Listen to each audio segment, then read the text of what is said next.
Decisões recentes pela abertura de informações mostram graves indícios de que membros do governo anterior mobilizaram instituições do Estado brasileiro de modo ilegal durante as eleições do ano passado. Descobrimos, por exemplo, que tentaram esconder da sociedade brasileira que a Caixa Econômica Federal liberou 99% de toda a sua carteira de crédito consignado para o Auxílio Brasil justamente durante o primeiro e o segundo turno das eleições. Foram quase 8 bilhões de reais liberados em cerca de 20 dias para 3 milhões de pessoas em um programa que não existia antes das eleições e praticamente deixou de existir após o segundo turno.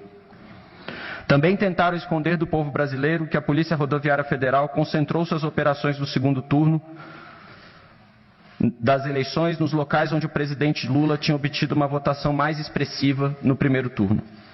A revisão dos casos permitiu sabermos detalhes dessa tentativa de alterar o resultado das eleições.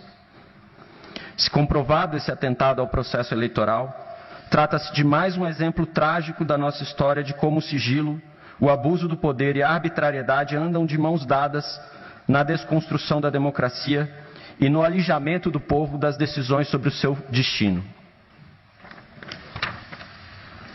Os abusos, por óbvio, não param por aí. Outras informações que decidimos abrir trouxeram à luz o que alguns preferiam que nunca viesse à tona.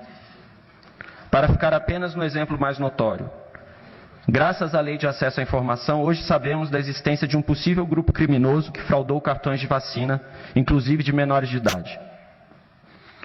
A transparência traz custos para aqueles que costumam se mover nas sombras dos sigilos, que flertam com o autoritarismo e que enxergam a ascensão ao poder como uma captura do Estado.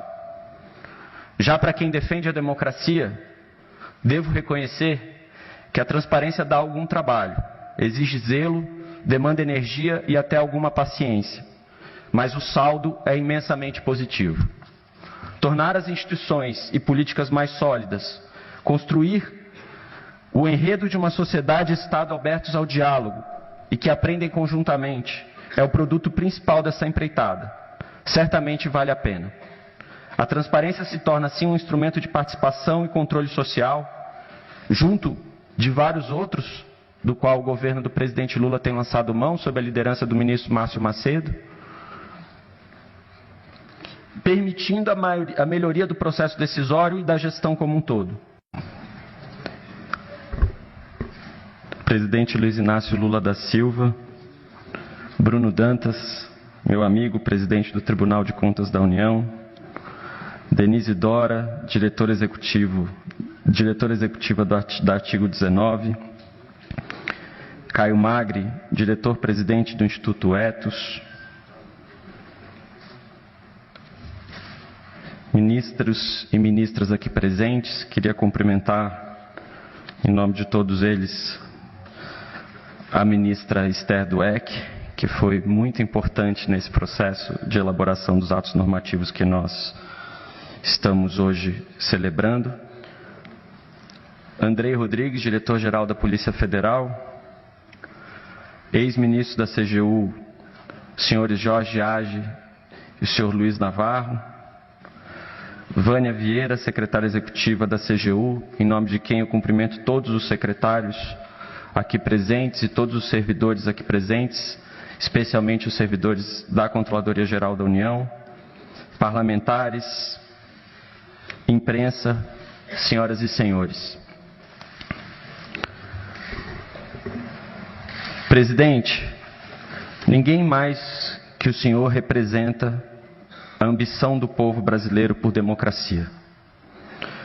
Graças às garantias pelas quais o senhor tanto lutou em suas posições como líder sindical, idealizador de um dos maiores partidos de massa do mundo, constituinte e presidente da República, é que hoje podemos celebrar 11 anos da Lei de Acesso à Informação e avanços em matéria de transparência e participação social. Depois de um período de significativos retrocessos, a transparência e o acesso à informação estão sendo devolvidos ao povo como instituições centrais do Estado brasileiro. A Lei de Acesso à Informação reforça o papel da sociedade na construção das políticas públicas. Ela foi sancionada pela presidenta Dilma Rousseff, quando o ministro Jorge Age, que nos honra aqui com a sua presença, estava à frente da CGU. Talvez justamente por facilitar o controle e a participação social, ela não ficou imune aos arroubos autoritários que vivenciamos nos últimos anos. Apesar da resistência, e é importante que se diga isso, não só da sociedade civil, como o Caio e a Denise mencionaram, mas também dos servidores, dos técnicos, dos auditores da CGU e do governo como um todo.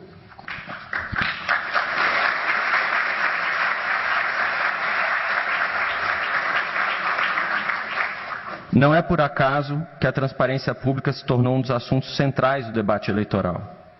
Na realidade, o dia de hoje se iniciou em 31 de outubro do ano passado, quando mais uma vez, na história brasileira, começamos a viver a transição de uma cultura do segredo e do sigilo para uma cultura da transparência, devido à eleição do presidente Lula. Queremos ter como horizonte para as nossas ações a continuidade daquilo que foi promovido por anos de imposição de sigilos indevidos? Queremos entrar para a história como aqueles que desejam que alguns assuntos nunca venham ao público, ou que demorem 100 anos para ser analisados? Ou devemos perseguir um padrão de institucionalidade e conduta ética condizente com a vida democrática? No limite, a pergunta que devemos responder é se queremos um Estado a serviço da sociedade e qual o papel que a transparência deve ocupar na agenda dos que governam o país. Presidente Lula, o senhor já nos deu as respostas a essas perguntas em um dos seus discursos inaugurais. Em 1º de janeiro, o senhor declarou que a Lei de Acesso à Informação voltaria a ser cumprida. E agora nós podemos afirmar de forma peremptória que ela voltou a ser cumprida no Brasil.